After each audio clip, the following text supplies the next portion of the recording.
ndi nkotanyi y'umukera utimirana umukore mu ikotaniro ry'abahizi ridashakasha nshingura rushinguka mvuga ibigurutenduka mbona abadahinyuka nyir'ingabo y'imara mwagana intambara nta gishyika. Turabasuhuje. Uyu munsi mu mateka y'u Rwanda twifuje kubagezaho amateka y'umugabo w'imfura wafashije u Rwanda kwibohora. Uwo mugabo nubwo atakiriho ariko hari byinshi tumwibukiraho. Uwo nta wundi ni Major Chris Bunyenyezi. Uyu mugabo w'imfura utagira uko asa ni imfura y'umunyiginya w'umuganzu. Bunyenyezi Chris, umuhungu wa Kayoshi Kantamwete na Murungi Joyless. Yavutse mu mwaka w'1964 mu gihugu cya Uganda, aho ababyeyi be bari barahungiye itotezwa ryakorerwaga abatutsi mu gihugu cy'u Rwanda. Mu gihugu cya Uganda niho Chris Bunyenyezi yigiye amashuri ye abanza ndetse n'amashuri yisumbuye. Amashuri yisumbuye yayigiye mu kigo cya Ntare High School.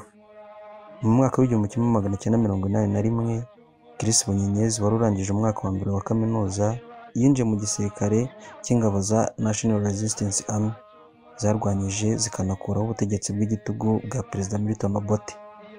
Nyuma yo kubohora igihugu cya Uganda, Afande Chris Bunyenyezi yahawe ipeti rya Major na Perezida wa Uganda Yoweri Kaguta Museveni. Afatanije na Major General Lt Fred Gisa Rwigema, Major Lt Peter Bayingana, Captain Lt Kayitare Intare Batinya, Afande Lt William Bagire, bateguye uburyo bazatangiza urugamba rwo kubohora igihugu cyacu cy'u Rwanda.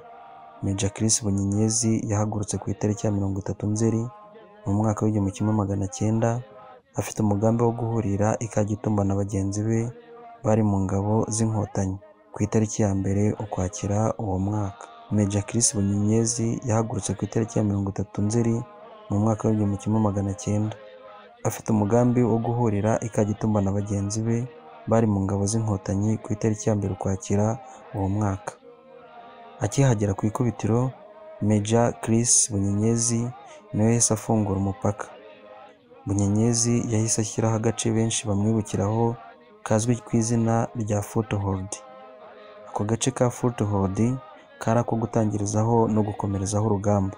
Uwo munsi hari kuwa mbere mu gitondo, nyuma ya saa sita ahagana mu masaa 9 za nimugoroba, nibwo Major General Fred Gisa Rwigema yaje ahamusanga, ahagera ari kumwe n'izindi ngabo. Mu gihe barwanaga n'ingabo za leta ya Habyarimana icyo gihe, hafashe umwe mu basirikare ba XFAR wari ufite radiyo y'itumanaho, maze bituma itumanaho rihagarara. Kuri iyo tariki ya 1 Ukwakira, ingabo za leta ya Habyarimana zarindaga umupaka zakubiswe inshuro. Abasirikare bake cyane ba Habyarimana barokotse icyo gitero nibo bagenze n'amaguru bajya kubarira inkuru bagenzi babo bari mu kigo cya gisirikare cyari Igabiro. Ku itariki ya 2 Ukwakira umwaka w'1990, Major General Gisa Fred Rwigema akimara kwicwa arashwe, Major Chris Bunyenyezi yakomeje urugamba akomereza ku mitwe mito y'ingabo yari yaremwe na General Fred Gisa Rwigema.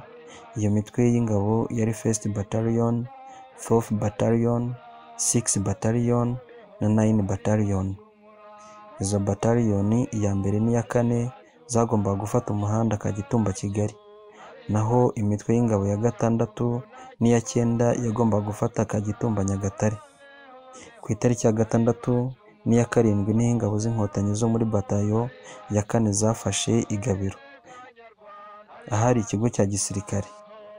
Icyo kigo cya gisirikare cyabagamo abasirikare b'abacanshuro baturutse mu bihugu bitandukanye birimo na Zaire, ariyo Repubulika Iharanira Demokarasi ya Kongo. Ubu ingabo z'inkotanyi zahacanye umucyo, zahanganye nabo maze zegukana intsinzi zifata Igabiro. Gutyo ku itariki ya 23 Ukwakira mu mwaka w'1990 niho inkuru y'incamugongo yamenyekanye ko Major Chris Bunyenyezi yitabye Imana aho yarasiwe iryabega muri Nyagatare.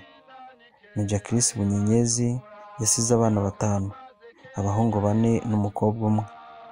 Ibigwi by'intwari y'akataraboneka ntibikwiye kwibagirana. Murakoze cyane, Imana ibahe umugisha.